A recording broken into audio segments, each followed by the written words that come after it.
Hello everyone. Today I am going to start a new book, BEGC 112 British Literature Early 20th Century. Block 1 Modernism. ഈ ഒരു ബ്ലോക്കിൽ 4 യൂണിറ്റുകളാണ് വരുന്നത്. ആദ്യം തന്നെ പറയട്ടെ, ഇത് സാധാരണ നമ്മളെ പോയംസിനെയും നോവൽസിനെയും ഡ്രാമാസിനെയും പോലത്തെ ഒരു ബ്ലോക്ക് അല്ല. ഇതിൽ ശരിക്കും മോഡേണിസത്തെ കുറിച്ചിട്ട് മാത്രമാണ് പഠിക്കാനുള്ളത്. അപ്പം മോഡേണിസം, അതിൻ്റെ പോസ്റ്റ് മോഡേണിസം, അതിൽ നോവൽസിൽ, ഡ്രാമാസിൽ, പോയട്രീസിലൊക്കെ വന്നിട്ടുള്ള ചേഞ്ചുകൾ, അതിലുണ്ടായിട്ടുള്ള ഇമ്പാക്റ്റുകൾ, കാര്യങ്ങളൊക്കെയാണ് ഓരോ യൂണിറ്റ് വൈസ് നമുക്ക് പഠിക്കാനുള്ളത്. അതിൽ ഒന്നാമത്തെ യൂണിറ്റ് ആയിട്ടുള്ള മോഡേണിസം ആണ് നമുക്ക് നോക്കാനുള്ളത്. ഇതിൻ്റെ ഉള്ളിലുള്ള സംഭവങ്ങളൊക്കെ ഭയങ്കര ബോറിംഗ് ആയിട്ടുള്ള സംഭവങ്ങളാണ്. പക്ഷേ നമുക്ക് ഈ ഒരു മോഡേണിസം എന്ന് പറയുന്ന ഈ ഒരു സംഭവം പല എക്സാമുകളിലും കണ്ടിട്ടുണ്ട്. സോ നമുക്കിതൊന്ന് ജസ്റ്റ് കേട്ടിട്ട് മാത്രം എക്സാം എഴുതാൻ പോവുക എന്നുള്ളതാണ് എനിക്ക് പറയാനുള്ളത്. അപ്പം കുറച്ച് സ്പീഡ് കൂട്ടിയിട്ടിട്ടാണെങ്കിലും ഒന്ന് കേട്ടിട്ട് എക്സാം എഴുതാൻ പോകാൻ പാടുള്ളൂ കേട്ടോ. സോ നമുക്ക് ഈ ഒരു യൂണിറ്റ് എന്താണെന്നുള്ളത് നോക്കാം.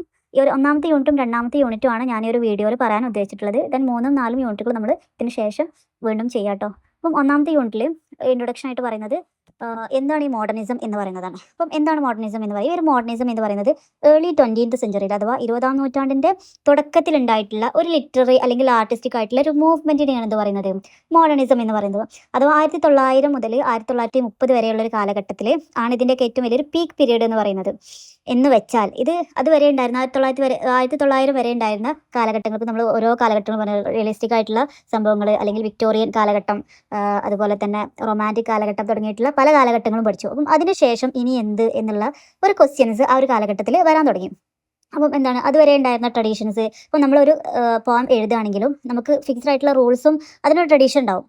അപ്പം അതിനെ ബേസ് ചെയ്തിട്ട് മാത്രമേ നമുക്ക് ഏതൊരു കാര്യം എഴുതാൻ പറ്റുള്ളൂ. അപ്പം ആ ഒരു റോള് ബ്രേക്ക് ചെയ്തുകൊണ്ടിട്ടുള്ള ഒരു ഫോം നിലവിൽ വരികയാണ് ഈ ഒരു ഏർലി 20th സെഞ്ചുറിയിൽ. അതാണ് ഈ ഒരു മോഡേണിസം എന്ന് പറയുന്നത്. അപ്പം അഥവാ ന്യൂ സ്റ്റൈൽസ്, അതുപോലെ തന്നെ ന്യൂ സ്റ്റൈൽസ് ഓഫ് എക്സ്പ്രഷൻസ് ഒക്കെ ഫോം ചെയ്യുന്ന ആ ഒരു രീതിയാണെന്ന് പറയുന്നത് മോഡേണിസം എന്ന് പറയുന്നത്. അപ്പം നമുക്കറിയാം വേൾഡ് വാർ ഫസ്റ്റ് ഒക്കെ നടന്നതിന് ശേഷം 1914 to 1918 വരെയൊക്കെയാണ് ഇതിൻ്റെ ഏറ്റവും ഒരു പോപ്പുലർ ആയിട്ടുള്ള ഒരു അല്ലെങ്കിൽ ഒരു റാപ്പിഡ് ആയിട്ടുള്ള ഒരു ഗ്രോത്ത് ഈ ഒരു മോഡേണിസം എന്ന് പറയുന്ന ഈ ഒരു സംഭവത്തിന് ഉണ്ടായിട്ടുള്ളത് എന്നുള്ളതാണ്. അപ്പം അതാണ് ഒരു മോഡേണിസം എന്ന് മനസ്സിലാക്കുക. സ്ട്രിക്റ്റ് ആയിട്ടുള്ള റൂൾസിൽ നിന്ന് വ്യത്യസ്തമായിട്ട് എന്താണ് ആ ഒരു ട്രഡീഷൻസിനെ റിജക്റ്റ് ചെയ്യുന്ന ഒരു തരത്തിലുള്ള ഒന്നുകൂടെ എന്താണ് ആ ഒരു കാലഘട്ടത്തിലുള്ള എഴുത്തുകാർക്ക് എന്താണ് അതോട് ചാലഞ്ച് ആയിരുന്നു. അത് എന്ത് എഴുതും അല്ലെങ്കിൽ എങ്ങനെ എഴുതും എന്നുള്ള. അപ്പം എന്താണ് അതുവരെ ഉണ്ടായിരുന്ന ആ ഒരു കാലഘട്ടത്തിൽ നിന്ന് മാറി അവരെന്താണ് ഒന്നുകൂടെ ഫ്രീ ആക്കിയിട്ട്, അല്ലെങ്കിൽ ഒന്നുകൂടെ ഒരു മനുഷ്യത്വത്തിന് അല്ലെങ്കിൽ ഒരു ഇൻഡിവിജ്വലിസത്തിന് എന്താണ് കൂടുതൽ ഇമ്പോർട്ടൻസ് കൊടുത്തുകൊണ്ടുള്ള റൈറ്റിങ്സ് എഴുതാൻ തുടങ്ങി. അതിനെയാണ് എന്ത് പറയുന്നത്, മോഡേണിസം എന്ന് പറയുമ്പോൾ. ഈ ഒരു മോഡേണിസം എന്താണെന്ന് മനസ്സിലാക്കാഞ്ഞാൽ നിങ്ങൾക്ക് ഒരു ബ്ലോക്ക് മുഴുവനും സ്റ്റക്കായി പോകും. സോ അത് ആദ്യം എന്താണെന്നുള്ളത് മനസ്സിലാക്കാം. ദെൻ പിന്നീട് പറയുന്നതാണ് the rise of modernism and post modernism എന്ന് പറയുന്നത്. അപ്പം എന്താണ് ഈ ഒരു മോഡേണിസം ഉണ്ടാവാനുള്ള കാരണം എന്ന് പറയുന്നത്, റാപ്പിഡ് ആയിട്ടുള്ള ഇൻഡസ്ട്രിയലൈസേഷൻ, അതുപോലെ തന്നെ ഗ്രോത്ത് ഓഫ് സിറ്റീസ്, ഒരുപാട് സിറ്റീസ് കൂടാൻ തുടങ്ങി, റാപ്പിഡ് ആയിട്ടുള്ള ഇൻഡസ്ട്രിയലൈസേഷൻ കൂടാൻ തുടങ്ങി. അപ്പം ഇതിൻ്റെയൊക്കെ കാരണം ആയിട്ട് നമുക്കറിയാം വേൾഡ് വാർ 1, 2 വേൾഡ് വാറുകളൊക്കെ ഈ ഒരു 20th സെഞ്ചുറിയിൽ കഴിഞ്ഞിട്ടുണ്ട്. അപ്പം ഈ ഒരു സംഭവത്തിൽ എന്താണ് അപ്പോൾ ഒന്നാം വേൾഡ് വാറും രണ്ടാം വേൾഡ് വാറും നമുക്കറിയാം ഒരുപാട് ഡിസ്ട്രക്ഷൻസ് സംഭവങ്ങളൊക്കെ ഉണ്ടായി. അപ്പം ഈ ഒരുപാട് നാശനഷ്ടങ്ങൾ ഉണ്ടാകുമ്പം ആ ഒരു കാലഘട്ടത്തിൽ ജീവിച്ചിരുന്ന ആളുകൾക്ക് എന്താണ് ദൈവത്തിലുള്ളൊരു വിശ്വാസം ഇല്ലാതായി. അഥവാ റിലീജിയൻസിലുള്ള അല്ലെങ്കിൽ സോഷ്യൽ വാല്യൂസിലുള്ള വിശ്വാസം ആളുകൾക്ക് നഷ്ടപ്പെട്ടു. കാരണം ദൈവം ഉണ്ടെങ്കിൽ എങ്ങനെ ഇത്രയും വലിയൊരു ക്രൂരത, ലക്ഷക്കണക്കിന് ആളുകളാണ് ആ യുദ്ധത്തിലൊക്കെ മരിച്ചു പോയിട്ടുള്ളത്. അപ്പം ഒരു ക്വസ്റ്റ്യൻ അവിടെ ഉയരാണ്. അപ്പം ദൈവം നിലവിലുണ്ടെങ്കിൽ ശരിക്കും ഈ ഒരു യുദ്ധം അല്ലെങ്കിൽ ഇത്രയും ആളുകൾ മരണപ്പെടുമായിരുന്നോ എന്നുള്ള ചിന്ത ആളുകൾക്ക് വരാൻ തുടങ്ങി. അത് ആ ഒരു സൊസൈറ്റി എന്താണോ ചിന്തിക്കുന്നത് അതുപോലെ ആയിരിക്കും ഈ റൈറ്റിങ്സും വരിക എന്നുള്ളതാണ്. അപ്പം ആ ഒരു ഇതിലാണ് ശരിക്കും ഈ ഒരു നമ്മുടെ മോഡേണിസം എന്ന് പറയുന്ന ഒരു ഇതുണ്ടാവുന്നത് കേട്ടോ. അതാണ് പറയുന്നത്. അപ്പം ഇതിൻ്റെ ഈ ഒരു വേൾഡ് വാർ കൊണ്ടുണ്ടായിട്ടുള്ള ഇമ്പാക്റ്റുകൾ നമുക്കറിയാം. ഒരു ഡിസ്ഇല്യൂഷൻമെൻറ്റ് ഉണ്ടായി, അതുപോലെ തന്നെ ഒരു അൺസർട്ടനിറ്റി ആയിരുന്നു, ഒരു അനിശ്ചിതത്വമായിരുന്നു ആളുകൾക്കിടയിൽ മുഴുവനായിട്ട്. ഇനി എന്ത് സംഭവിക്കും എന്നറിയാത്ത, അല്ലെങ്കിൽ എങ്ങനെ സ്റ്റാർട്ട് ചെയ്യും എന്നറിയാത്ത ഒരു പ്രത്യേകമായിട്ടുള്ള ഒരു അവസ്ഥയായിരുന്നു ആ ഒരു കാലഘട്ടത്തിൽ ഉണ്ടായിരുന്ന ആളുകൾക്ക് ഉണ്ടായിരുന്നത്. അപ്പം ആളുകൾ എന്താണ് ക്വസ്റ്റ്യൻ ചെയ്യാൻ തുടങ്ങി. ഗോഡിൻ്റെ എക്സിസ്റ്റൻസിനെയും അതുപോലെ തന്നെ ട്രഡീഷണൽ വാല്യൂസിനെയൊക്കെ ക്വസ്റ്റ്യൻ ചെയ്യാൻ തുടങ്ങി. എങ്ങനെ എന്താണ് അപ്പം അതിൽ നിന്ന് മാറിയിട്ട് ഹ്യൂമൻ പ്രോഗ്രസ്സിൽ മാത്രം വിശ്വസിച്ചുകൊണ്ട് അവർ എടുത്തു തുടങ്ങുകയാണ്. അപ്പം അതാണ് ആ ഒരു കാലഘട്ടത്തിലേക്ക് എത്തിച്ച കാര്യം എന്ന് പറയുന്നത്. പിന്നീട് പറയുന്നത് ക്യാരക്ടറിസ്റ്റിക്സ് ഓഫ് മോഡേണിസം. എന്താണ് ഈ ഒരു മോഡേണിസത്തിൻ്റെ ഏറ്റവും വലിയ പ്രത്യേകതകൾ എന്താണെന്നുള്ളതാണ് പറയുന്നത്. അപ്പോൾ അതിൻ്റെ സ്വഭാവ സവിശേഷതകൾ എന്താണെന്നുള്ളത്. അപ്പം ഒന്നാമത്തെ കാര്യം എന്താണ്, rejection of the traditional form and conventions. Traditional form എന്തായിരുന്നോ അതിനെ റിജക്റ്റ് ചെയ്യാം. അതുവരെ ഉണ്ടായിരുന്ന ഫോംസിനെയും അതുപോലെ ട്രഡീഷനെയും തന്നെ മുഴുവനായിട്ടും അതിനെ റിജക്റ്റ് ചെയ്ത് അതിനെ തള്ളിയിട്ട് പുതിയൊരു ഫോം കൊണ്ടുവരിക. അത് തന്നെയായിരുന്നു അതിന് ഏറ്റവും വലിയൊരു പ്രത്യേകത എന്ന് പറയുന്നത്. അതുപോലെ emphasis on experimentation and innovation. ഒന്നുകൂടെ കൂടുതൽ ഇന്നോവേറ്റീവ് ആയിട്ട് അല്ലെങ്കിൽ എക്സ്പെരിമെൻ്റ് ഒരു പരീക്ഷണാടിസ്ഥാനത്തിലും അതിനൊക്കെയാണ് കൂടുതലായിട്ടും അതിൽ ഊന്നൽ നൽകിയിട്ടുണ്ടായിരുന്നത്. അതുപോലെ തന്നെ ഇൻഡിവിജ്വൽ എക്സ്പീരിയൻസിനായിരുന്നു ഒന്നുകൂടെ ഫോക്കസ് ചെയ്തിട്ടുണ്ടായിരുന്നത്. അതുപോലെ use of non linear narratives. എന്താണ് നോൺ ലീനിയർ നറേറ്റീവ്സ് എന്ന് പറയുമ്പോൾ നമ്മളൊരു സ്റ്റോറി പറയുകയാണെങ്കിൽ ഇപ്പം ഒരു കുട്ടിക്ക് എന്താണ് ഒരു കുട്ടീൻ്റെ പപ്പിക്കുട്ടീനെ നഷ്ടപ്പെട്ടു, പിന്നീട് എന്താണ് അതിനെ തിരയാണ്, അങ്ങനെ അവസാനം അതിനെ കണ്ടു കിട്ടുന്നു.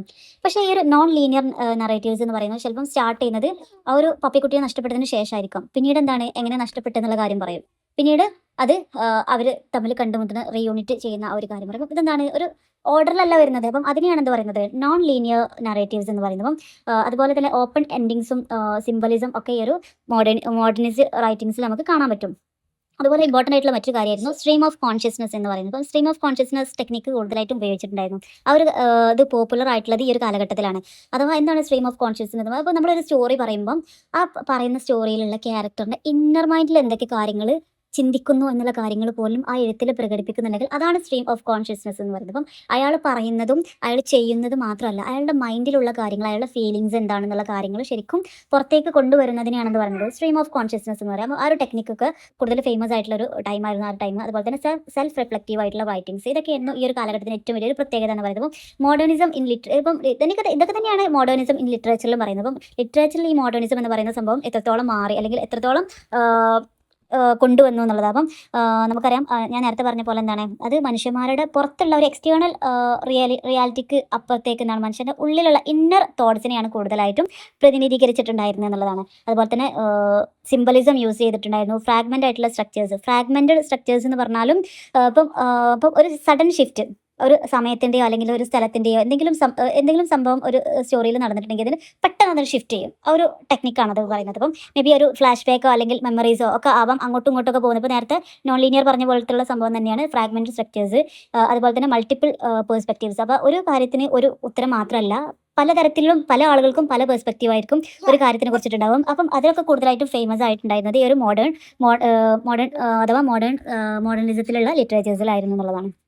ദെൻ നമുക്ക് പിന്നീട് നോക്കാനുള്ളതാണ് പോസ്റ്റ് മോഡേണിസം. അപ്പം എന്താണ് പോസ്റ്റ് മോഡേണിസം? അപ്പം ഇപ്പം നമ്മൾ ഈ മോഡേണിസം എന്താണെന്ന് പറഞ്ഞില്ല. അപ്പം ഈ മോഡേണിസത്തിൻ്റെ തന്നെ വേറൊരു അതിൻ്റെ ഒരു കണ്ടിന്യൂഷനാണ്, പക്ഷേ ഒന്നും കൂടെ ഒരു ഫ്രീ ആയിട്ടുള്ള ഒരു സംഭവമായിട്ട് മാറി. മോഡേണിസം എന്ന് പറയുമ്പോൾ ഒന്നും കൂടെ കുറച്ചും കൂടി ഒരു സ്ട്രിക്റ്റും കാര്യങ്ങളൊക്കെ ഉണ്ടായിരുന്നുള്ള ഒരു ഇതായിരുന്നെങ്കിൽ, പക്ഷേ അപ്പാടെ അത് തകിടം മറിഞ്ഞിട്ട് എന്താണ് ഒന്നുമില്ലാത്ത അല്ലെങ്കിൽ ഒരു സ്ട്രിക്ട്നെസ്സോ അല്ലെങ്കിൽ ഒന്നും ഫോളോ ചെയ്യാതെ ഈ എല്ലാത്തിനെയും അക്സെപ്റ്റ് ചെയ്യുന്ന ഒരു തരത്തിലുള്ള റൈറ്റിങ്സ് ആയിരുന്നു ഈ ഒരു പോസ്റ്റ് മോഡേണിസത്തിൽ നമുക്ക് കാണാൻ പറ്റുന്നത്. അപ്പം ഈ ഒരു പോസ്റ്റ് മോഡേണിസം ഉണ്ടായിട്ടുള്ളത് ആഫ്റ്റർ വേൾഡ് വാർ സെക്കൻഡിന് ശേഷമാണ് ഈ ഒരു പോസ്റ്റ് മോഡേണിസം എന്ന് പറയുന്ന ഐഡിയ കൂടുതലായിട്ടും പോപ്പുലർ ആവാൻ തുടങ്ങിയിട്ടുള്ളത്. അതോ ഒരു അൺസർട്ടനിറ്റിയൊക്കെ അവർ അക്സെപ്റ്റ് ചെയ്യുന്നുണ്ട്. അതുപോലെ തന്നെ ഫ്രാഗ്മെൻറ്റേഷൻ ആയിക്കോട്ടെ, മൾട്ടിപ്പിൾ ഇൻ്റർപ്രിട്ടേഷൻസിനൊക്കെ എക്സ്പെക്റ്റ് ചെയ്യുന്ന രീതി. ഇപ്പം നേരത്തെ നമ്മൾ മോഡേണിസത്തിൽ പറഞ്ഞു എന്താണ് ഈ ഫ്രാഗ്മെൻറ്റേഷൻ എന്നൊക്കെ പറഞ്ഞു. അപ്പം ഫ്രാഗ്മെൻറ്റേഷൻ എന്ന് പറയുമ്പോൾ ആ ഒരു കാലഘട്ടത്തിൽ അതൊക്കെ ഉണ്ടായിരുന്നെങ്കിൽ പോലും അതിന് അത്ര തന്നെ ഒരു പ്രാധാന്യം അല്ലെങ്കിൽ ഒരു ക്വസ്റ്റ്യൻ ഉണ്ടായിരുന്നു അപ്പോഴും, എന്തുകൊണ്ട് ഈ കഥകൾ അല്ലെങ്കിൽ എഴുത്തുകളൊക്കെ എന്താണ് പെട്ടെന്ന് മാറി മറിയുന്ന രീതിയിൽ ആവുന്നു എന്നുള്ള ക്വസ്റ്റ്യൻ ഉണ്ടായിരുന്നെങ്കിൽ പോസ്റ്റ് മോഡേണിസത്തിലേക്ക് വരുമ്പം എന്താണ് അത് അക്സെപ്റ്റ് ചെയ്തു. അത് ആളുകൾ എന്താണ് അക്സെപ്റ്റ് ചെയ്തത്. അപ്പം അത് അക്സെപ്റ്റ് ചെയ്തു എന്ന് മാത്രമല്ല, അത് എൻജോയ് കൂടെ ചെയ്യാൻ തുടങ്ങി എന്നുള്ളതും അതാണ് അതിൻ്റെ രീതി എന്നുള്ള രീതിയിൽ ആളുകൾ അത് എന്ത് ചെയ്യാൻ തുടങ്ങി, അക്സെപ്റ്റ് ചെയ്യാൻ തുടങ്ങി. അതാണ് ആ ഒരു പോസ്റ്റ് മോഡേണിസത്തിൻ്റെ ഏറ്റവും വലിയൊരു പ്രത്യേകത എന്ന് പറയുമ്പോൾ ഈ ഒരു ഫ്രാഗ്മെൻറ്റേഷൻ സെലിബ്രേറ്റ് ചെയ്യാൻ തുടങ്ങി. ഞാൻ പറഞ്ഞല്ലോ, ഈ ഫ്രാഗ്മെൻറ്റേഷൻ എന്ന് പറയുന്നത് ചില ആളുകൾക്ക് അത് മോഡേണിസത്തിലായിക്കോട്ടെ, അത് ചില ആളുകൾക്ക് എന്താണ് അത് അങ്ങനെ ആ ഒരു ഇതുണ്ടായല്ലോ എന്ന് വിചാരിച്ചിട്ടുള്ള ഒരു വിഷമം ഉണ്ടാവുമല്ലോ, അതിനെ കുറിച്ചിട്ട് വിഷമിക്കുന്ന ഒരു രീതി ആയിരുന്നെങ്കിൽ ഈ ഫ്രാഗ്മെൻറ്റേഷൻ എന്ന് പറയുന്ന സംഭവം അത് എൻജോയ് ചെയ്യാൻ തുടങ്ങി എന്നുള്ളതാണ്. അവരുടെ എഴുത്തിൽ വന്ന ഒരു മാറ്റത്തെ അവർ അംഗീകരിക്കാൻ തുടങ്ങി, അതിൽ അക്സെപ്റ്റ് ചെയ്യാൻ തുടങ്ങി എന്നുള്ളതാണ് ഇതിൻ്റെ ഒരു പ്രത്യേകത. ഇനി ഇതിലേറെ ഞാൻ എങ്ങനെയാണ് പറഞ്ഞു തരികയെന്ന് എനിക്കറിയില്ല, കാരണം ഈ പോസ്റ്റ് മോഡേണിസം അതുപോലെ തന്നെ മോഡേണിസം എന്താണെന്ന് പഠിക്കൽ നമുക്ക് നിർബന്ധമാണ്. അതുപോലെ തന്നെ ഈ പോസ്റ്റ് മോഡേണിസത്തിൻ്റെ മറ്റൊരു പ്രത്യേകത എന്താണ്, അൺപ്രഡിക്റ്റബിൾ ആയിട്ടുള്ള റൈറ്റിംഗ് ടെക്നീക്സ്. നമുക്ക് തന്നെ അറിയില്ല ഇനി അടുത്ത നിമിഷം എന്ത് സംഭവിക്കുന്നുള്ളത്, എന്തും സംഭവിക്കാൻ തരത്തിലുള്ള എഴുത്തുകളായിരിക്കും ആ ഒരു കാലഘട്ടത്തിൽ ഉണ്ടായിരുന്നത് എന്നുള്ളതാണ്. അതുപോലെ തന്നെ ലാംഗ്വേജ് നമ്മൾ മോഡേണിസത്തിൽ ഒന്നും കൂടെ സ്ട്രോങ് ആയിട്ടില്ല അല്ലെങ്കിൽ ഒന്നും കൂടെ ഒരു കട്ടിയുള്ള ലാംഗ്വേജ് ആയിരുന്നെങ്കിൽ, പക്ഷേ ഈ പോസ്റ്റ് മോഡേണിസത്തിലേക്ക് വരുമ്പം ഒന്ന് സിമ്പിളായിട്ടുള്ള ഷോർട്ടായിട്ടുള്ള പോയംസ് ആയിക്കോട്ടെ, ഷോർട്ടായിട്ടുള്ള സംഭവങ്ങളാക്കിയിട്ട് അത് മാറ്റിയത് ഒന്നുകൂടി സിംപ്ലിസിറ്റി ആയിട്ടുള്ള ലാംഗ്വേജും സ്റ്റൈലൊക്കെ ഉപയോഗിച്ചു എന്നുള്ളതാണ് അതിൽ പറയുന്നത് കേട്ടോ. ദെൻ പിന്നീട് പറയുന്നതാണ് പോസ്റ്റ് മോഡേൺ ക്രിറ്റിസിസം. ഇതിലും നമ്മൾ ഇതുവരെ പറഞ്ഞിട്ടുള്ള സംഭവങ്ങൾ തന്നെയാണ്. ഫിക്സ്ഡ് ആയിട്ടുള്ള ട്രൂത്തിനൊക്കെ എന്താണ് റിജക്റ്റ് ചെയ്തു. അതുപോലെ തന്നെ ഫ്രാഗ്മെൻറ്റേഷനെയും അൺസർട്ടനിറ്റിയൊക്കെ എന്താണ് സെലിബ്രേറ്റ് ചെയ്തു. അതുപോലെ തന്നെ ഇതിൽ പറയുന്ന വേറൊരു കാര്യം, പലതരത്തിലുള്ള ലിറ്റററി ജോണേഴ്സ് ഉണ്ടല്ലോ, മിത്ത്, ഡിറ്റക്റ്റീവ് ആയിട്ടുള്ള ത്രില്ലേഴ്സ്, ഇങ്ങനത്തെ സംഭവങ്ങളൊക്കെ ഒരുമിച്ച് കൂട്ടിയിട്ട് അതിൻ്റെ ഒരു മിക്സ് നമുക്ക് ഈ ഒരു കാലഘട്ടത്തിൽ നമുക്ക് കാണാൻ പറ്റിയിരുന്നു. അതുപോലെ ഹ്യൂമൻ ലൈഫിൻ്റെ തന്നെ മീനിങ്ലെസ്സസ്, ഞാൻ നേരത്തെ പറഞ്ഞല്ലോ, ആ ഒരു വേൾഡ് വാർ സെക്കൻഡിനൊക്കെ ശേഷം ഒരുപാട് ലക്ഷക്കണക്കിന് ആളുകളാണ് ആ ഒരു ക്രൂരമായിട്ടുള്ള മർദ്ദനത്തിന് ഇരയായത് മരണപ്പെട്ടിട്ടുണ്ടായിരുന്നതും. അതോടുകൂടി എന്താണ് ക്വസ്റ്റ്യൻ ഉയരാൻ തുടങ്ങി. എന്താണ് ശരിക്കും ദൈവം ഉണ്ടോ? ദൈവം ഉണ്ടെങ്കിൽ എന്താണ് ഇങ്ങനത്തെ സംഭവങ്ങൾ ഉണ്ടാവുമായിരുന്നോ? അപ്പം മനുഷ്യന്റെ ജീവിതം എന്ന് പറയുന്നത് എന്താണ് അനിശ്ചിതമായിട്ട് വെറുതെ ജനിക്കുന്നു അല്ലെങ്കിൽ മരിക്കുന്നു എന്നുള്ള രീതിയിലേക്ക് മാത്രം, അല്ലാതെ മനുഷ്യന്റെ ജീവിതത്തിന് ഒരു അർത്ഥവും ഇല്ല എന്നുള്ള കാര്യങ്ങളൊക്കെ ആ ഒരു കാലഘട്ടത്തിൽ ഉയരാൻ തുടങ്ങി. അപ്പം അതൊക്കെ ആ ഒരു റൈറ്റിംഗ്സിലും കാണാൻ പറ്റിയിട്ടുണ്ടായിരുന്നു എന്നുള്ളതാണ് കേട്ടോ പറയുന്നത്. അത് പിന്നീട് പറയുന്നതാണ് post modernism literature and art. Post modernism. അപ്പം ഇതിന് മറ്റൊരു ടേം ഉണ്ട്, അഥവാ മെറ്റാ മോഡേണിസം എന്ന് പറയുന്നത്. ഇത് 20th സെഞ്ചുറിയിലെ എൻഡിങ്ങിൽ ഉണ്ടായിട്ടുള്ള സംഭവമാണ് ഈ ഒരു മെറ്റാ മോഡേണിസം എന്ന് പറയുന്ന ഈ ഒരു പുതിയൊരു ഐഡിയ. അഥവാ ഒരു മോഡേണിസത്തിൻ്റെയും അതുപോലെ പോസ്റ്റ് മോഡേണിസത്തിൻ്റെയും ആശയങ്ങളൊക്കെ എന്താണ് ഒരുമിച്ച് ചേർക്കുന്ന ഒരു ഐഡിയ ആയിരുന്നു ഈ ഒരു മെറ്റാ മോഡേണിസം എന്ന് പറയുന്നത് കേട്ടോ. അപ്പം ഈ മോഡേണിസത്തിൽ എന്താണ് searches for truth and order, ട്രൂത്തിനെയും ഓർഡറിനെയും സെർച്ച് ചെയ്യുന്നുണ്ടെങ്കിൽ, പോസ്റ്റ് മോഡേണിസത്തിലേക്ക് വരുമ്പോൾ എന്താണ് ക്വസ്റ്റ്യൻ ചെയ്യാണ്, ആ ഒരു ട്രൂത്തിനെ ക്വസ്റ്റ്യൻ ചെയ്യാൻ തുടങ്ങി. അതുപോലെ തന്നെ സെലിബ്രേറ്റ് അൺസർട്ടനിറ്റിനെ സെലിബ്രേറ്റ് ചെയ്യുന്നതും കാണാൻ പറ്റും. അതുപോലെ മെറ്റാ മോഡേണിസത്തിലേക്ക് വരുമ്പോൾ എന്താണ് കണ്ടിന്യൂസ് ആയിട്ടുള്ള സെർച്ച് ഫോർ ട്രൂത്ത് നമുക്ക് കാണാൻ പറ്റും. അപ്പോഴും എന്താണ് സത്യത്തിന് തേടിയിട്ടുള്ള ഒരു അന്വേഷണം നമുക്ക് കാണാൻ പറ്റും. അതുപോലെ തന്നെ വൈൽ അക്സെപ്റ്റിംഗ് ദ അൺസർട്ടനിറ്റി, അതുപോലെ അൺസർട്ടനിറ്റിനെ അക്സെപ്റ്റ് ചെയ്യുന്നുണ്ട്. അപ്പം അവരുടെ അനിശ്ചിതത്വങ്ങൾ അവർ അക്സെപ്റ്റ് ചെയ്തുകൊണ്ടിട്ടുള്ള ആ ഒരു സെർച്ചിങ് ഫോർ ദ ട്രൂത്ത് ആണ് നമുക്ക് ഈ ഒരു മെറ്റാ മോഡേണൈസേഷനിൽ നമുക്ക് കാണാൻ പറ്റും. അഥവാ പാസിൽ നടന്നിട്ടുള്ള പല ഘടകങ്ങളിൽ നിന്നും എന്താണ് പല ഇമേജറീസ്, വ്യൂ പോയിന്റ്സ്, വൊക്കാബുലറീസ് ഒക്കെ മിക്സ് ചെയ്തിട്ടുണ്ടെന്ന് പുതിയൊരു സൃഷ്ടിക്കുക, അതിനെയാണ് എന്ത് പറയുന്നത് ഈ ഒരു മെറ്റാ മോഡേണിസം എന്ന് പറയുമ്പോൾ. ഇതിൻ്റെ ഏറ്റവും വലിയൊരു എക്സാമ്പിൾ ആയിട്ട് ഇതിൽ പറയുന്നത് മാർഷ്യൻ പോയട്രി. ക്രൈഗ് റൈനെ അതുപോലെ തന്നെ ക്രിസ്റ്റഫർ റീഡ് എന്ന് പറയുന്ന ഈ രണ്ട് വ്യക്തികളും കൂടിയിട്ടാണ് ഈ ഒരു മാർഷ്യൻ പോയട്രി എന്ന് പറയുന്ന സംഭവം ഉണ്ടാക്കിയിട്ടുള്ളത്. അഥവാ ഇതെന്ന് പറയുമ്പോൾ ഒരു നോർമൽ ആയിട്ടുള്ള തിങ്സിനെ അല്ലെങ്കിൽ മനുഷ്യന്മാരുടെ ഡെയിലി ലൈഫിനെ ഒരു മാർഷ്യൻ അഥവാ ഒരു ചൊവ്വ ഗ്രഹത്തിൽ താമസിക്കുന്ന ഒരു നിവാസി എങ്ങനെ ഇതിനെ നോക്കിക്കാണും, അപ്പോൾ നമ്മൾ ചെയ്യുന്ന ഓരോ കാര്യങ്ങളും വേറെ ഗ്രഹത്തിലുള്ള ഒരാൾ എങ്ങനെ നോക്കിക്കാണുന്നു എന്നതിന് എക്സാമ്പിൾ അല്ലെങ്കിൽ എന്നുള്ള രീതിയിലാണ് ശരിക്കും ഈ ഒരു പോയട്രീസ് ഉള്ളത് കേട്ടോ. അപ്പം അത് ആദ്യമായിട്ട് ഒരു നമ്മൾ കാര്യങ്ങളൊക്കെ ഒരു കാണുമ്പോൾ അവർക്ക് വേറെ എന്തെങ്കിലുമൊക്കെ ആയിരിക്കും ഫീൽ ചെയ്യുക. അപ്പം ഇതിനെന്താണ് ഒരു വിചിത്രമായിട്ടുള്ള അല്ലെങ്കിൽ ഒരു പുതുമയായിട്ടുള്ള രീതിയിൽ അവതരിപ്പിക്കുന്ന ഒരു പോയറ്റിക് ആയിട്ടുള്ള രീതിയാണ് ഈ ഒരു മാർഷ്യൻ പോയട്രിയിൽ അവതരിപ്പിക്കുന്നത്. അത് സാധാരണ ഉള്ള ഒരാളുടെ ഡെയിലി ലൈഫ് ഒരു എന്താണ് മാർഷ്യൻ വന്നിട്ട് നിരീക്ഷിക്കുക, അല്ലെങ്കിൽ അദ്ദേഹം അത് കാണുമ്പോൾ ഉള്ള ആ ഒരു രസകരമായിട്ടുള്ള സംഭവങ്ങളാണ് അതിലൂടെ അവതരിപ്പിക്കുന്നത്. അപ്പം ആ ഒരു മാർഷ്യൻ പോയട്രിയിൽ പറയുന്ന ഒരു സോങ് ആണ് എന്ത്, A Martian sense A post card home എന്ന് പറയുന്ന ഒരു പോയം. അപ്പം ആ ഒരു പോയത്തിൽ എന്തൊക്കെ പറയുന്നത് എന്നുള്ളതാണ് നമ്മുടെ ടെക്സ്റ്റിൽ പറയുന്നത്. ഇതിന് ഏകദേശം 34 ലൈൻസ് ഉണ്ട്. അതുപോലെ തന്നെ അൺറൈംഡ് ആയിട്ടുള്ള കപ്പിൾസിലാണ് നമുക്ക് കാണാൻ പറ്റുന്നത്.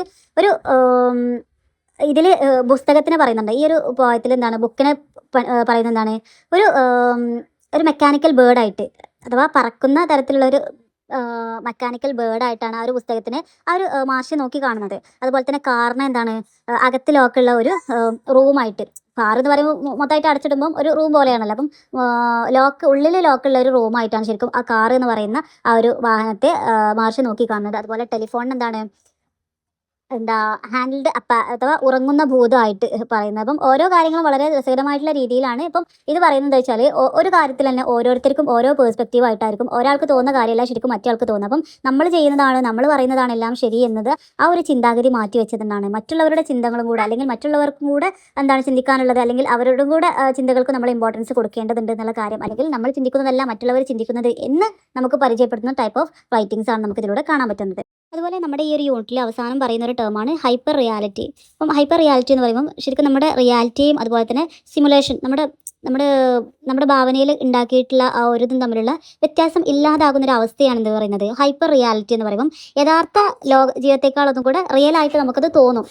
അതിനെയാണ് എന്ത് പറയുന്നത് ഹൈപ്പർ റിയാലിറ്റി. ഇപ്പോൾ നമുക്ക് പല പരസ്യങ്ങളൊക്കെ കാണുമ്പോൾ ഭയങ്കര ഹാപ്പി ആയിട്ടുള്ള വീട് അല്ലെങ്കിൽ ഹാപ്പി ആയിട്ടുള്ള കൺവെർസേഷൻസ് ഇതൊക്കെ നമുക്ക് കാണുമ്പം എന്താണ് ശരിക്കും ഉള്ള ഒരു റിയാലിറ്റി, ശരിക്കും അതെന്താണ് ഉണ്ടാക്കിയിട്ടുള്ള ഒരു ലോകമാണ്. പക്ഷെ നമുക്ക് എന്താണ് അത് ശരിക്കും ഉള്ളൊരു ലോകമായിട്ട് ഫീൽ ചെയ്യുന്ന ആ ഒരു അവസ്ഥയാണ് എന്ത് പറയുന്നത് ഹൈപ്പർ റിയാലിറ്റി എന്ന് പറയുമ്പോൾ. ഈ ഒരു ഭാഗത്ത് അത് പറഞ്ഞതുകൊണ്ട് ഞാൻ പറഞ്ഞു എന്നുള്ളൂ കേട്ടോ. അപ്പം ഇതാണ് ഈ ഒരു 1ാമത്തെ യൂണിറ്റിൽ നമുക്ക് പഠിക്കാനുള്ളത്.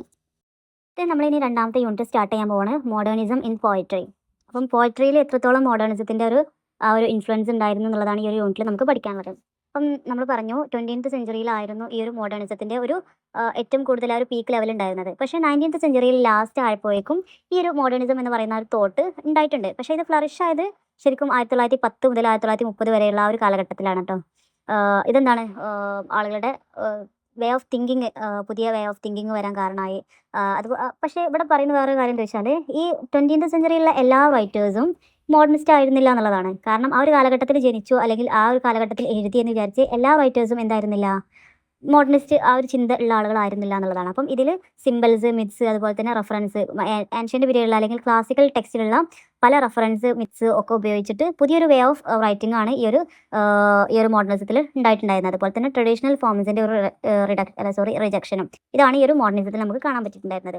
Then modernism in art and literature. ഈ ഒരു മോഡേണിസം ആർട്ട് ആൻഡ് ലിറ്ററേച്ചേഴ്സിൽ എത്രത്തോളം ഇൻഫ്ലുവൻസ് ഉണ്ടാക്കി എന്നുള്ള കാര്യമാണ് ഇനി പറയാൻ പോകുന്നത്. അപ്പം ഇത് ആർട്ട് ആൻഡ് ലിറ്ററേച്ചറിലായിക്കോട്ടെ, ആർട്ടിലായിക്കോട്ടെ, മ്യൂസിക്, ഡാൻസ്, ഇതിലൊക്കെ ഇൻഫ്ലുവൻസ് ചെയ്തിട്ടുണ്ട് ഈ ഒരു മോഡേണിസം എന്ന് പറയുന്നത്. ഇത് വേൾഡ് വാർ ഫസ്റ്റ് ആ ഒരു കാലഘട്ടത്തിൽ 1914 മുതൽ 1918 വരെ ആയിരുന്നല്ലോ ഫസ്റ്റ് വേൾഡ് വാർ. അതിൽ സമയത്താണ് ശരിക്കും ഇതിനൊരു കൂടുതലായിട്ടുള്ളൊരു ഒരു പോപ്പുലാരിറ്റി ഇതിന് വരുന്നത്. ആ ഒരു കാലഘട്ടത്തിൽ ഉണ്ടായിരുന്ന റൈറ്റേഴ്സ് ആയിരുന്നു T.S. Eliot, then W.B. Yeats, Ezra Pound, Virginia Woolf തുടങ്ങിയിട്ടുള്ള പ്രധാനപ്പെട്ട എഴുത്തുകാരൊക്കെ നമ്മുടെ ആ ഒരു മോഡേണിസത്തിൻ്റെ ഫസ്റ്റ് എഡിഷനിലുള്ള ആളുകളായിരുന്നു കേട്ടോ. അതുപോലെ ഇമ്പോർട്ടൻ്റ് ആയിട്ടുള്ള ലിറ്റററി മൂവ്മെൻറ്റ്സ് എന്തൊക്കെയാണെന്നുള്ളത് പറയുന്നുണ്ട്. അതിൽ ഫസ്റ്റത്തായിരുന്നു ഇംപ്രഷനലിസം എന്ന് പറയുന്നത്. ഇംപ്രഷനലിസം എന്താണ്? ഫോക്കസ് ഓൺ പേഴ്സണൽ ഇംപ്രഷൻ, ഒരാളുടെ ഒരു വ്യക്തിഗതമായിട്ടുള്ള ഇംപ്രഷനെ ഫോക്കസ് ചെയ്തിട്ടുള്ള ആ ഒരു രീതിയായിരുന്നു എന്ന് പറയുന്നത് ഇംപ്രഷനലിസം എന്ന് പറയുന്നത്. അതുപോലെ തന്നെ മറ്റൊന്നാണ് എക്സ്പ്രഷനലിസം. ഇതിൽ ഇമോഷൻസെയും അതുപോലെ തന്നെ ഇന്നർ റിലേഷനൊക്കെയാണ് കൂടുതലായിട്ടും എംഫസൈസ് ചെയ്തിട്ടുണ്ടായിരുന്നത്. അതുപോലെ തന്നെ കൺസ്ട്രക്റ്റിവിസം അഥവാ ലിറ്ററേച്ചേഴ്സിനെ പേഴ്സണൽ അല്ലെങ്കിൽ ഒരു സോഷ്യൽ ആയിട്ടുള്ള സംഭവമായിട്ട് കണക്ട് ചെയ്യുന്നതിനെയാണെന്ന് പറയുന്നത് കോൺട്രാക്റ്റിവിസം എന്ന് പറയുന്നത്. Then stream of consciousness is one of the important movement. എന്താണ്? ഓരോ ക്യാരക്ടേഴ്സിൻ്റെയും ഉള്ളിലൂടെയുള്ള തോട്ട്സ്, അവരുടെ ഫീലിങ്സ് ഒക്കെ പുറത്ത് കൊണ്ടുവന്ന് അതിനെ എഴുതി അത് ഫലിപ്പിക്കുന്ന ഒരു മെത്തേഡാണ് എന്ന് പറയുന്നത് സ്ട്രീം ഓഫ് കോൺഷ്യസ്നസ് എന്ന് പറയുമ്പോൾ. ഇതൊക്കെ ഇമ്പോർട്ടൻ്റ് ആയിട്ടുള്ള ആ ഒരു കാലഘട്ടത്തിലെ മോഡേണിസത്തിലെ ഇമ്പോർട്ടൻ്റ് ആയിട്ടുള്ള സംഭവങ്ങളായിരുന്നു ഈ ഒരു 4 സംഭവങ്ങളും. ദെൻ പിന്നീട് പറയുന്നത് characteristics of the modernism in modern poetry. Modern പോയട്രിയായിട്ടുള്ള മോഡേണിസത്തിൻ്റെ ക്യാരക്ടറിസ്റ്റിക്സ് ആണ് പറയുന്നത്. അപ്പോൾ എസ്ര പോണ്ട് ഇതിനെ കുറിച്ചിട്ട് എന്താ പറയുന്നത് വെച്ചാൽ, മേക്ക് ഇറ്റ് ന്യൂ അഥവാ പുതിയ ഒന്ന് ഉണ്ടാക്കുക. എങ്ങനെയാണ് ഇത്? ഇന്നോവേറ്റീവ് ആയിട്ടുള്ള എക്സ്പെരിമെൻറ്റേഷനിലൂടെയും അതുപോലെ തന്നെ പഴയ എലമെൻസിനൊക്കെ റീയൂസ് ചെയ്തിട്ട്, അഥവാ പാസ്റ്റിലുള്ള പല എലമെൻസിനെയും റീയൂസ് ചെയ്തിട്ട്, ഇപ്പോൾ നമ്മൾ നേരത്തെ പറഞ്ഞല്ലോ ക്ലാസിക്കൽ ടെക്സ്റ്റിനെ അതുപോലെ തന്നെ ആൻഷ്യൻ്റ് ആയിട്ടുള്ള റൈറ്റേഴ്സിനൊക്കെ എന്താണ് ആ ഒരു റൈറ്റിങ്സിലൊക്കെ പുതിയ രീതിയിൽ അവതരിപ്പിക്കുന്ന ഒരു മെത്തേഡ്, അതാണ് മേക്ക് ഇറ്റ് ന്യൂ. അഥവാ പുതിയൊരു സാധനം എസ്റ്റാബ്ലിഷ് ചെയ്യല്ല, പഴയതിനെ പുതിയ രീതിയിലാക്കി മാറ്റുന്നതിനെയാണ് ഇത് പറയുന്നത് ഈ ഒരു മോഡേണിസം എന്നുള്ളതാണ് നമ്മുടെ എസ്ര പൗണ്ടിൻ്റെ അഭിപ്രായത്തിൽ. അപ്പം അങ്ങനെയും ഈ ഒരു മോഡേണിസത്തെ നമുക്ക് വ്യാഖ്യാനിക്കാൻ പറ്റും. അപ്പം ഇതിൻ്റെ മെയിൻ ഫീച്ചേഴ്സ് ഈ പറഞ്ഞ സംഭവങ്ങളൊക്കെ തന്നെയാണ് ഈ ഓരോ യൂണിറ്റിലും റിപ്പീറ്റേഷൻ ആയിട്ട് വരുന്നത്. ഈ മോഡേണിസത്തെ കുറിച്ചിട്ടും അതിൻ്റെ ഫീച്ചേഴ്സും ക്യാരക്ടറിസ്റ്റിക്സും എന്നൊക്കെ പറഞ്ഞിട്ട് പല രീതിയിലും വരുന്നതൊക്കെ സെയിം ആയിട്ടുള്ള കാര്യങ്ങളാണ്. അത് വീണ്ടും വീണ്ടും റിപ്പീറ്റ് ചെയ്യുമ്പോൾ എന്താ അത് റിപ്പീറ്റ് ചെയ്യുന്നത്? ഇപ്പം ഓരോ യൂണിറ്റിലും പറയുന്ന കാര്യങ്ങളാണ് ഞാൻ പറയുന്നത്. സോ ഇതിൽ മെയിൻ ഫീച്ചേഴ്സ് നമ്മൾ നേരത്തെ പറഞ്ഞ പോലെ ആൻറ്റി ട്രഡീഷണൽ എന്താണ് എതിർക്കുന്നുണ്ട്. അതുപോലെ തന്നെ ആൻറ്റി റിയലിസ്റ്റിക് ആയിട്ടുള്ള സംഭവങ്ങളെയും എതിർക്കുന്നുണ്ട് മോഡേണിസം. അതുപോലെ തന്നെ എക്സ്പെരിമെൻ്റൽ ആയിട്ടുള്ള സംഭവങ്ങൾക്കാണ് കൂടുതൽ പ്രാധാന്യം നൽകുന്നത്. സിംബലിസം ഉപയോഗിക്കുന്നുണ്ട്, മിത്സ്, അതുപോലെ തന്നെ എലൂഷൻ, ദെൻ ഫ്രാഗ്മെൻറ്റേഷൻ, ഇങ്ങനത്തെ സംഭവങ്ങളൊക്കെ ഉപയോഗിക്കുന്നുണ്ട്. അതുപോലെ തന്നെ കോംപ്ലക്സ് ആയിട്ടുള്ള ലാംഗ്വേജ് ആയിരിക്കും. അതാണ് കേട്ടോ ഈ മോഡേണിസത്തിൽ കോംപ്ലക്സ് ആയിട്ടുള്ള ഒന്നും കൂടി ഒരു ഹെവി ആയിട്ടുള്ള ലാംഗ്വേജ്, ഭയങ്കര സിമ്പിൾ ആയിട്ടുള്ള ലാംഗ്വേജ് അല്ല മോഡേണിസത്തിൽ ഉപയോഗിച്ചത്. പക്ഷേ പോസ്റ്റ് മോഡേണിസത്തിലേക്ക് വന്നപ്പോൾ എന്താണ് ഒന്നുകൂടി സിംപ്ലിസിറ്റി ആയിട്ടുള്ള ഷോർട്ട് ആയിട്ടുള്ള പോയട്രീസ് ഒക്കെ ഷോർട്ട് ആയിട്ട് ഉപയോഗിക്കാൻ തുടങ്ങി. പക്ഷേ ആദ്യം അത് നറേറ്റീവ് രീതിയിൽ ഭയങ്കര കോംപ്ലക്സ് ആയിട്ടുള്ള രീതിയിലായിരുന്നു ആ ഒരു ലാംഗ്വേജ് യൂസ് ചെയ്ത് നമുക്ക് കാണാൻ പറ്റുന്നുണ്ടായിരുന്നു. ദെൻ പിന്നീട് പറയുന്നതാണ് പലയോ മോഡേണിസം. എന്താണ് പലയോ മോഡേണിസം എന്ന് പറയുന്നത്? 1940 മുൻപ് ഉള്ള ആ ഒരു മോഡേണിസത്തെയാണെന്ന് പറയുന്നത് പാലയോ മോഡേണിസം എന്ന് പറയുന്നത്. അപ്പം ഇതിൽ ക്വാളിറ്റി അല്ലെങ്കിൽ പെർഫെക്ഷനൊക്കെ ആയിരുന്നു കൂടുതലായിട്ട് എംഫസൈസ് ചെയ്തിട്ടുണ്ടായിരുന്നത്. ഇത് ലോങ് പോയംസ് ആയിരിക്കും, അതുപോലെ ക്ലാസിക്കൽ റെഫറൻസോട് കൂടിയിട്ടുള്ള ലോങ് പോയംസ് ആയിരിക്കും ഈ ഒരു പാലയോ മോഡേണിസത്തിൽ ഉണ്ടായിരുന്നത്. 1940 മുമ്പുള്ള മോഡേണിസത്തിലുള്ള ഇതിൻ്റെ പ്രത്യേകത എന്നിട്ട് പറയുന്നത് എന്തിനായിരുന്നു ഇമ്പോർട്ടൻറ്റ് കൊടുത്തിരുന്നത്? Quality and perfection. ഇതായിരുന്നു ഇതിൻ്റെ മെയിൻ ആയിട്ടുള്ള സംഭവങ്ങൾ. ഇതിൻ്റെ റൈറ്റേഴ്സ് എലിയട്ട്, അതുപോലെ തന്നെ എസ്ര പോണ്ട്, ഇങ്ങനത്തെ വ്യക്തികളൊക്കെ ആയിരുന്നു. ദെൻ ഇതിൽ വേറൊരു മോഡേണിസം ആണ് നിയോ മോഡേണിസം. അപ്പോൾ പെലിയോ മോഡേണിസം, നിയോ മോഡേണിസം ഒരുമിച്ച് ചോദിക്കും ചിലപ്പം അതെന്താണെന്നുള്ളത്. സോ അതിലേക്ക് കമ്പാരിസൺ ചെയ്യാൻ പറയും. അപ്പം പെലിയോ എന്ന് പറയുന്നത് 1940 മുമ്പുള്ളതാണെങ്കിൽ നിയോ മോഡേണിസം എന്ന് പറയുന്നത് 1940 ശേഷമുള്ള ആ ഒരു മെത്തേഡിന് അല്ലെങ്കിൽ ആ ഒരു മാറ്റത്തിനെയാണ് എന്ത് പറയുന്നത് നിയോ മോഡേണിസം എന്ന് പറയുന്നത്. അപ്പം ഇത് സിംപ്ലിസിറ്റി ആയിട്ടുള്ള അല്ലെങ്കിൽ ഷോർട്ട് ആയിട്ടുള്ള പോയംസ് ആണ് ഈ നിയോ മോഡേണിസത്തിൽ ഉപയോഗിച്ചിട്ടുണ്ടായിരുന്നു എന്നുള്ളതാണ്. അതുപോലെ കൾച്ചറൽ റിലാക്റ്റിവിസം ആൻഡ് മൾട്ടിപ്പിൾ ഇൻ്റർപ്രിട്ടേഷൻസ്, ഒരു കാര്യം അവതരിപ്പിക്കും, അതിനൊരു അർത്ഥം മാത്രമല്ല മൾട്ടിപ്പിൾ ആയിട്ടുള്ള ഇൻ്റർപ്രിട്ടേഷൻസിലൂടെയും അത് അവതരിപ്പിക്കും എന്നുള്ളത്. അപ്പം ഒരു കാര്യത്തിന് പല ആളുകൾക്കും പല അഭിപ്രായങ്ങളായിരിക്കും ഉണ്ടാവും. എല്ലാവരുടെയും അഭിപ്രായത്തിനുള്ള സ്വാതന്ത്ര്യം നൽകിക്കൊണ്ടുള്ള ഒരു റൈറ്റിങ്സ് ആയിരിക്കും ഉണ്ടായിരിക്കുക എന്നുള്ളതാണ്. ഇതിൻ്റെ writers William Carlos, then Gertrude Stein തുടങ്ങിയിട്ടുള്ള ഇമ്പോർട്ടൻ്റ് ആയിട്ടുള്ള റൈറ്റേഴ്സൊക്കെ പറയുന്നുണ്ട്. അപ്പം ലിറ്റററി ടെക്നിക്സ് ഇതിൽ ഉപയോഗിച്ചിരുന്നത് നേരത്തെ പറഞ്ഞ സ്ട്രീം ഓഫ് കോൺഷ്യസ്നസ് എന്ന് കേട്ടോ. അതുപോലെ യൂസ് ഓഫ് മിത്സ്, സിമ്പിൾസ് തുടങ്ങിയിട്ടുള്ള സംഭവങ്ങൾ ഒക്കെ ഇതിൽ പറയുന്നുണ്ട്. പിന്നീട് നമ്മുടെ ടെക്സ്റ്റിൽ പറയുന്നതാണ് relationship between modernism and tradition. ഇതിലും നമ്മൾ നേരത്തെ പറഞ്ഞിട്ടുള്ള കാര്യങ്ങൾ തന്നെയാണ് പറയുന്നത്. Modernism rejects traditional values and literary ഫോംസിനെയും ട്രഡീഷണൽ വാല്യൂസിനെയൊക്കെ റിജക്റ്റ് ചെയ്യുന്നതാണ് ഈ മോഡേണിസം എന്ന് പറയുന്നത്. അതുപോലെ തന്നെ ആൻഷ്യൻസ് ആയിട്ടുള്ള മിത്തിനെയും അതുപോലെ തന്നെ റിലീജിയസ് ആയിട്ടുള്ള റൈറ്റിങ്സിനെയൊക്കെ എന്താണ് ഇതിൽ റീയൂസ് ചെയ്യുന്നുണ്ട്, ആ ഒരു കാര്യം പറയുന്നുണ്ട്. അതുപോലെ ഒറിജിനാലിറ്റിയും അതുപോലെ തന്നെ ആ ഒരു ട്രഡീഷനെയും ഒക്കെ ഒരുമിച്ച് ചേർത്തിട്ടുള്ള ഒരു ടൈപ്പ് ഓഫ് രീതിയിലേക്ക് അത് മാറ്റുകയാണ്. അപ്പം ഒറിജിനൽ ആണോ അതോ അത് മിഥ്യയായിട്ട് ഉണ്ടാക്കിയതാണോ എന്ന രീതിയിൽ പോലും കൺഫ്യൂഷൻ വരുന്ന രീതിയിൽ എന്താണ് അതിനെ റീമേക്ക് ചെയ്തു. അതാണ് അതിൻ്റെ പ്രത്യേകത. ദെൻ പിന്നീട് പറയുന്നതാണ് വാട്ട് ഈസ് മോഡേണിസ്റ്റ് പോയട്രി, എന്താണ് മോഡേണിസ്റ്റ് പോയട്രി എന്നുള്ളതാണ്. അപ്പം നേരത്തെ പറഞ്ഞ പോലെ എന്താണ് ട്രഡീഷണൽ പോയട്രിയിൽ നിന്ന് വ്യത്യസ്തമായി, അഥവാ ട്രഡീഷണൽ പോയട്രിനെ അപ്പാടെ ബ്രേക്ക് ചെയ്യുന്ന ഒരു മെത്തേഡായിരുന്നു ഒരു മോഡേണിസ്റ്റ് പോയട്രിക്ക് ഉണ്ടായിരുന്നത്. അപ്പം it is experimental, complex and diverse. Complex ആയിരുന്നു, ഡൈവേഴ്സ് ആണ്, അതുപോലെ തന്നെ എക്സ്പെരിമെൻ്റൽ സംഭവമായിട്ടാണ് ഈ ഒരു പോയട്രി അവതരിപ്പിച്ചിട്ടുണ്ടായിരുന്നത്. അതുപോലെ ഫ്രീ വേഴ്സ് ആയിരുന്നു അതിൽ ഉപയോഗിച്ചിട്ടുണ്ടായത്, സിംബലിസം ഉപയോഗിച്ചിട്ടുണ്ട്, പിന്നെ അൺയൂഷ്വൽ ആയിട്ടുള്ള സിൻടാക്സ് ഒക്കെ ഉപയോഗിച്ചിട്ടുണ്ട്. അപ്പം ഇതൊക്കെയാണ് ഈ ഒരു മോഡേണിസ്റ്റ് പോയട്രിയുടെ പ്രത്യേകതകൾ. അപ്പം അതുപോലെ ഫീലിങ്സ് എക്സ്പ്രസ് ചെയ്യുന്നത് എങ്ങനെയാണ്, ഈ ഇമാജറീസിലൂടെയും സിംബൽസിലൂടെയും ഒക്കെയാണ് ഇതിൽ ഓരോ ഫീലിങ്സും എക്സ്പ്രസ് ചെയ്യുന്നത്. ഇപ്പം പണ്ട് കാലങ്ങളിൽ ഡയറക്റ്റ് ആയിട്ടുള്ള സ്റ്റേറ്റ്മെൻറ്റുകളിലൂടെ ആണെങ്കിൽ പിന്നീട് എന്താണ് നമുക്ക് പല സൂചകങ്ങളും ഓരോ കവിതയിൽ നമുക്ക് തരും, അവരുടെ ആ ഫീലിങ്സും കാര്യങ്ങളും മനസ്സിലാക്കാനുള്ള. അപ്പം ആ ഒരു രീതിയിലായിരുന്നു ഇത് ഉപയോഗിച്ചിട്ടുണ്ടായിരുന്നത്. അപ്പം ചെറിയ ചെറിയ വ്യത്യാസങ്ങളൊക്കെയാണ് പറയുന്നത് കേട്ടോ. Then example of modernist poetry. അപ്പം ഇതാണ് ഇതിൽ പിന്നീട് മെയിനായിട്ട് പറയുന്ന കാര്യം. ഇപ്പം മോഡേണിസ്റ്റ് പോയട്രിനെ കുറിച്ചിട്ടാണല്ലോ നമ്മൾ നോക്കുന്നത്. അപ്പം ഇത്രയും മനസ്സിലാക്കുക, പഴയ സ്ട്രിക്റ്റ് ആയിട്ടുള്ള റൂൾസിൽ നിന്ന് വ്യത്യസ്തമായിട്ട് എന്താണ് കുറച്ച് ഫ്രീ ആയിട്ടുള്ള വേർഡ്സിലൂടെ, സിംബലിസത്തിലൂടെയും അതുപോലെ തന്നെ എന്താണ് ഇമേജസിലൂടെയും ഒക്കെ ഫീലിങ്സിനെ എക്സ്പ്രസ് ചെയ്യുന്നു. അതുപോലെ തന്നെ ട്രഡീഷണൽ പോയട്രി അപ്പാടെ ബ്രേക്ക് ചെയ്യുന്ന രീതിയിൽ എക്സ്പെരിമെൻ്റൽ ആയിട്ടുള്ള, കോംപ്ലക്സ് ആയിട്ടുള്ള, ഡൈവേഴ്സ് ആയിട്ടുള്ള മെത്തേഡിലൂടെയാണ് മോഡേണിസ്റ്റ് പോയട്രി ഉണ്ടായിരുന്നത് എന്നുള്ളത് മനസ്സിലാക്കാം. Then example of modernist poetry, ഇതിന് ഏറ്റവും വലിയൊരു എക്സാമ്പിളാണ്, മോഡേണിസ്റ്റ് പോയട്രിക്ക് ഏറ്റവും വലിയൊരു എക്സാമ്പിളാണ് ദ വേസ്റ്റ് ലാൻഡ് എന്ന് പറയുന്ന ഒരു പോം. ടി.എസ്. എലിയട്ട് എഴുതിയിട്ടുള്ള 1922 ടി.എസ്. എലിയട്ട് എഴുതിയിട്ടുള്ള ദ വേസ്റ്റ് ലാൻഡ് എന്ന് പറയുന്ന ഈ ഒരു പോയം ഇതിന് ഏറ്റവും വലിയൊരു എക്സാമ്പിളാണ്. ഇതാണ് നമ്മൾ ടെക്സ്റ്റിൽ പറയുന്നത് കേട്ടോ. പിന്നീട് ഈ ഒരു ഇതിനെ കുറിച്ചിട്ടാണ് പറയാനുള്ളത്. ഇത് അറിയപ്പെടുന്നത് മേജർ മോഡേണിസ്റ്റ് പോയം ആയിട്ടുള്ള ഒരു മേജർ ആയിട്ടുള്ള ഒരു മോഡേണിസ്റ്റ് പോയം എന്നുള്ള രീതിയിലാണ് ദ വേസ്റ്റ് ലാൻഡ് അറിയപ്പെടുന്നത്. ഇതെന്താണ് ഒരു സ്പിരിച്വൽ ആയിട്ടുള്ള ഒരു കൾച്ചറൽ ഒരു crisis of the modern society, ഒരു മോഡേൺ സൊസൈറ്റി ഫേസ് ചെയ്യുന്ന സ്പിരിച്വൽ ആൻഡ് കൾച്ചറൽ ആയിട്ടുള്ള ക്രൈസിസിനെ ഷോ ചെയ്യുന്ന ഒരു പോയമാണ് കേട്ടോ. അപ്പം നമുക്കറിയാം ആധുനിക മോഡേൺ സൊസൈറ്റി നേരിടുന്ന എന്താണ് സാംസ്കാരികമായിട്ടുള്ള അല്ലെങ്കിൽ എന്താണ് സ്പിരിച്വൽ ആയിട്ടുള്ള ആ ഒരു പ്രശ്നങ്ങളാണ് ശരിക്കും ഈ ഒരു കവിതയിൽ പറയുന്നത്. ഇതിൽ മിത്ത് ഉപയോഗിച്ചിട്ടുണ്ട്, അതുപോലെ തന്നെ ലിറ്റററി അല്യൂഷൻസ് ഉപയോഗിച്ചിട്ടുണ്ട്, കോൺട്രാസ്റ്റ് ഉപയോഗിച്ചിട്ടുണ്ട്. അഥവാ ഈ ഒരു കോൺട്രാസ്റ്റ് എന്ന് പറയുമ്പോൾ പാസ്റ്റിലുള്ള കാര്യങ്ങളുടെ ഒരു ഗ്രേറ്റ്നെസ് പറഞ്ഞിട്ടുണ്ട്, അതുപോലെ തന്നെ ഈ ഒരു പ്രസന്റ് കാലഘട്ടത്തിലുള്ള എംപ്റ്റിനെസ് ആയിട്ടാണ് പറയുന്നത്. എന്ന് വെച്ചാൽ ഇപ്പം ഞാൻ പറഞ്ഞു ഈ ഒരു മോഡേണിസം എന്ന് പറയുന്നത് ആ ഒരു പഴയ കാലത്തിൽ നിന്നുള്ള ഒരു പുതിയ ചുവടുവെപ്പായിട്ട് മാത്രം കണക്കാക്കുന്ന സംഭവമാണ് ഈ ഒരു മോഡേണിസം എന്ന് പറയുമ്പം പണ്ടത്തെ സ്ട്രിക്റ്റുകൾ കാര്യങ്ങളും ഒന്നും ഇല്ലതാണ്. പക്ഷെ എന്നിരുന്നാലും അതിനൊരു ഓർഡറും അല്ലെങ്കിൽ അതിനൊരു പെർഫെക്ഷൻ ഉണ്ടായിരുന്നു. പക്ഷെ നമുക്ക് അതല്ല, പോസ്റ്റ് മോഡേണിസത്തിലേക്ക് പോകുമ്പോൾ എന്താണ് ഒന്നുമില്ലാത്തൊരവസ്ഥയായിരുന്നു. ഒന്നുമില്ലാന്ന് ചോദിച്ചാൽ ആളുകളുടെ മനുഷ്യന്മാർക്ക് മാത്രം അവിടെ മുൻഗണന അല്ലെങ്കിൽ മനുഷ്യന്മാരുടെ ഫീലിങ്സിന് മാത്രം അവിടെ ഇമ്പോർട്ടൻസ് കൊടുക്കുന്നുണ്ടായിരുന്നുള്ളൂ. അല്ലാതെ ആ ഒരു സൊസൈറ്റിക്കോ അല്ലെങ്കിൽ ദൈവത്തിനോടുള്ള വിശ്വാസത്തിന് പോലും അവിടെ ഒരു വാല്യൂ ഉണ്ടായിരുന്നില്ല എന്നുള്ളത്. അപ്പം ഈ ഒരു മോഡേണിസത്തിലും അത്ര തന്നെ ആ ഒരു ഫെയ്ത്ത് ഓഫ് ഗോഡ് ഒന്നും ഇല്ല. പക്ഷേ എന്നിരുന്നാലും എന്തൊക്കെയോ ഒരു പഴയ ഒരു പാസ്റ്റ് കാലഘട്ടത്തിലുണ്ടായിരുന്ന ആ ഒരു ഇതിൻ്റെ ഒരു ഗ്രേറ്റ്നെസ് അത് ഓരോ ആ ഒരു കാലഘട്ടത്തിലുണ്ടായിരുന്ന ഓരോ എഴുത്തുകാരുടെയും റൈറ്റിങ്സിൽ നമുക്ക് വ്യക്തമായിട്ട് കാണാൻ പറ്റും. കാരണം ആ ഒരു പാസ്റ്റിനെ അവർ അപ്പാടെ തള്ളിക്കളയുന്നൊന്നുമില്ല. കാരണം അതിൽ നിന്ന് അവർ വീണ്ടും റീയൂസ് ചെയ്തിട്ട് ഉപയോഗിക്കുന്നുണ്ടെങ്കിൽ പോലും അതൊരു ഗ്രേറ്റ്നെസ് ആയിട്ട്, ആ പാസ്റ്റത്തെ സംഭവം ഭയങ്കര ഒരു ഗ്രേറ്റ്നെസ് ആയിട്ട് തന്നെ അവതരിപ്പിക്കുന്നുണ്ട്. അതുപോലെ തന്നെ ഈ ഒരു പ്രസൻറ്റിൽ എന്ന് പറയുമ്പോൾ ഞാൻ പറഞ്ഞു ഈ ഒരുപാട് യുദ്ധങ്ങളും കാര്യങ്ങളൊക്കെ ഉണ്ടായിട്ട് എന്താണ് ആളുകൾക്ക് എന്തിനാ ജീവിക്കേണ്ടത് അല്ലെങ്കിൽ എന്തിന് ജീവിക്കണം എന്നുള്ളൊരു ക്വസ്റ്റ്യൻസ് അവിടെ ഉയരാൻ തുടങ്ങിയിട്ട്. അപ്പം ഈ ഒരു പ്രസൻറ്റ് ജനറേഷൻ എന്ന് പറയുമ്പോൾ എന്താണ് ഒന്നും അറിയാത്ത അല്ലെങ്കിൽ അവരുടെ ലൈഫിൽ ഒരു മീനിങ് ഇല്ലാത്തൊരു ലൈഫാണ് അവർ ജീവിച്ചുകൊണ്ടിരിക്കുന്നത്. ഒരു എംപ്റ്റിനെസ് ആണ് അവരുടെ ലൈഫിൽ അവർക്ക് ഫീൽ ചെയ്യുന്നത് എന്നുള്ളതാണ്. അപ്പം ആ ഒരു ഒരു കോൺട്രാസ്റ്റ് ആണ് നമുക്ക് ഈ ഒരു വേസ്റ്റ് ലാൻഡ് എന്ന് പറയുന്ന ഈ ഒരു പോയത്തിലൂടെ നമുക്ക് നമ്മുടെ ടി.എസ്. എലിയട്ട് കാണിച്ചു തരുന്നത് എന്നുള്ളതാണ് കേട്ടോ പറയുന്നത്. അപ്പം ഇതിൻ്റെ ചെറിയൊരു സമ്മറി പറയുകയാണെങ്കിൽ ഈ ഒരു പോയം എക്സ്പ്രസ് ചെയ്യുന്നത് ഇപ്പോൾ മോഡേൺ ആയിട്ടുള്ള ഒരു ഹ്യൂമൻ ബീയിങ് അദ്ദേഹത്തിൻ്റെ ഇമോഷണൽ ആയിട്ടുള്ള ബുദ്ധിമുട്ടുകൾ അല്ലെങ്കിൽ സ്പിരിച്വൽ ആയിട്ടുള്ള ക്രൈസിസ് ഇങ്ങനത്തെ സംഭവങ്ങളാണ് ഈ ഒരു പോയത്തിൽ കാണിക്കുന്നുണ്ട്. അപ്പം മനുഷ്യന്മാരെന്താണ് ഓരോ ദിവസം ചെല്ലുന്തോറും അവർ ഒറ്റപ്പെട്ടുകൊണ്ടിരിക്കുകയാണെന്നുള്ളതാണ് നമ്മുടെ കവി പറയുന്നത്. അഥവാ സയൻസ്, ടെക്നോളജി അല്ലെങ്കിൽ മെക്കാനിക്കൽ ഇങ്ങനത്തെ സംഭവങ്ങളൊക്കെ ഭയങ്കരമായിട്ടുള്ള വളർച്ച നേരിട്ടിട്ടുണ്ടെങ്കിലും പക്ഷെ അവർക്ക് സന്തോഷം മാത്രം കിട്ടുന്നില്ല. അപ്പം അവരിപ്പോഴും ഡിസ്കണക്റ്റഡ് ആയിട്ട് മാറിക്കൊണ്ടിരിക്കുകയാണെന്നുള്ള കാര്യമാണ് നമ്മുടെ കവി പറയുന്നത്. അതുപോലെ തന്നെ സ്നേഹം, കരുണ ഇങ്ങനത്തെ സംഭവങ്ങൾ, അതുപോലെ സ്പിരിച്വൽ വാല്യൂസ് എല്ലാം അവർക്ക് നഷ്ടപ്പെട്ടു പോയിട്ടുണ്ട്. അഥവാ അതൊന്നും അവർക്കില്ല. അവരൊരു ബിസി ആയിട്ടുള്ളൊരു ലൈഫ് അങ്ങനെ ജീവിച്ചു പോകുന്നു. പക്ഷേ അവർക്ക് എന്താണ് സമാധാനവും സ്വസ്ഥതയൊന്നും അവർ അനുഭവിക്കുന്നില്ല എന്നുള്ള കാര്യമാണ് അവിടെ പറയുന്നത്. അപ്പം ഈ ഒരു ആ ഒരു സൊസൈറ്റിയാണ് ശരിക്കും വേസ്റ്റ് ലാൻഡ് എന്നതുകൊണ്ട് നമ്മുടെ കവി ഉദ്ദേശിക്കുന്നത്. എല്ലാവരും ബിസിയാണ്, പക്ഷേ അവർക്ക് എന്താണ് സമാധാനം ഇല്ല. ആ ഒരു അവസ്ഥയാണ് അവിടെ പറയുന്നത്. പക്ഷേ ഈ ഒരു പോയത്തിനെ കുറിച്ച് പറയുകയാണെങ്കിൽ ഫുള്ളായിട്ട് ഒരു ഡിസപ്പോയിൻമെൻ്റ് അല്ല, അല്ലെങ്കിൽ ഫുള്ളായിട്ടുള്ളൊരു നിരാശയല്ല ശരിക്കും നമുക്ക് വായനക്കാർക്ക് കൊടുക്കുന്നത്.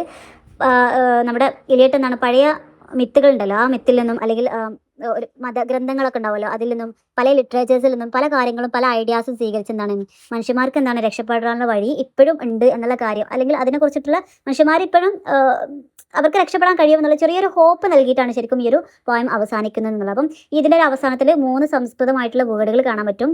ദത്ത, അതുപോലെ തന്നെ ദയദ്വം, ദെൻ ദമ്യത. അഥവാ ദത്ത എന്ന് പറയുമ്പോൾ ദാനം ചെയ്യുക, അതുപോലെ തന്നെ ദയദ്വം എന്ന് പറയുന്നത് കരുണ കാണിക്കണം, അതുപോലെ തന്നെ ദമ്യത എന്ന് പറയുന്നത് നമ്മൾ സ്വന്തം നമ്മളെ തന്നെ നിയന്ത്രിക്കുക. അപ്പം ഈ ഒരു 3 കാര്യങ്ങൾ പറഞ്ഞിട്ട് ഓം ശാന്തി എന്ന് പറഞ്ഞിട്ടാണ് ശരിക്കും ഈ ഒരു പോയം അവസാനം. എന്താണ് നമുക്ക് ആ ഒരു സ്പിരിച്വൽ ആയിട്ടുള്ള ഒരു വേയിലേക്കുള്ള ഒരു ഹോപ്പാണ് ശരിക്കും നമുക്ക് നമ്മുടെ ഈ ഒരു ഇലിയട്ട് ഇതിലൂടെ തുറന്നു തരുന്നുള്ളതും. ഇതാണ് ശരിക്കും അഥവാ ആ ഒരു കാലഘട്ടത്തിൽ മനുഷ്യൻ എന്തിനാ ജീവിക്കുന്നത് അല്ലെങ്കിൽ എന്തിനോ വേണ്ടി ജീവിക്കുന്നതെന്ന് കാണിക്കാൻ വേണ്ടിയിട്ടുള്ള ഒരു പോയം ആണ് ദ വേസ്റ്റ് ലാൻഡ് എന്ന് പറയുന്ന ടി.എസ്. ഇലിയട്ട് എഴുതിയിട്ടുള്ള ദ വേസ്റ്റ് ലാൻഡ് എന്ന് പറയുന്ന ഒരു പോയം. അഥവാ മനുഷ്യന്മാർക്ക് അവരുടെ ലൈഫിൽ അവർക്ക് ശരിക്കും ഒരു അർത്ഥം ഇല്ല എന്നുള്ള കാര്യം കാണിക്കാൻ വേണ്ടിയിട്ടാണ്. അവർക്ക് എല്ലാം നേടിയിട്ടുള്ള അവർ അത്രയും പീക്ക് ലെവലിലാണ് അവർ നിൽക്കുന്നെങ്കിലും പക്ഷെ അടിസ്ഥാനപരമായിട്ട് അവർക്ക് കിട്ടേണ്ട സ്നേഹം, കരുണയും കാര്യങ്ങളൊന്നും കിട്ടാത്ത ആ ഒരു സിറ്റുവേഷനെയാണ് ശരിക്കും നമ്മുടെ ഒരു കവി ഇവിടെ പറയുന്നത് കേട്ടോ. ഇതാണ് നമ്മുടെ സെക്കൻഡ് യൂണിറ്റിൽ പറയുന്ന കാര്യം. എന്തെങ്കിലും ഡൗട്ടുകളോ കാര്യങ്ങളൊക്കെ ഉണ്ടെങ്കിൽ ദയവായിട്ട് കമൻസിൽ ചോദിക്കാം. ഈ ഒരു വീഡിയോ ഇഷ്ടപ്പെടുകയാണെങ്കിൽ തീർച്ചയായിട്ടും സബ്സ്ക്രൈബ് ചെയ്യുക, നമ്മളെ സപ്പോർട്ട് ചെയ്യുക.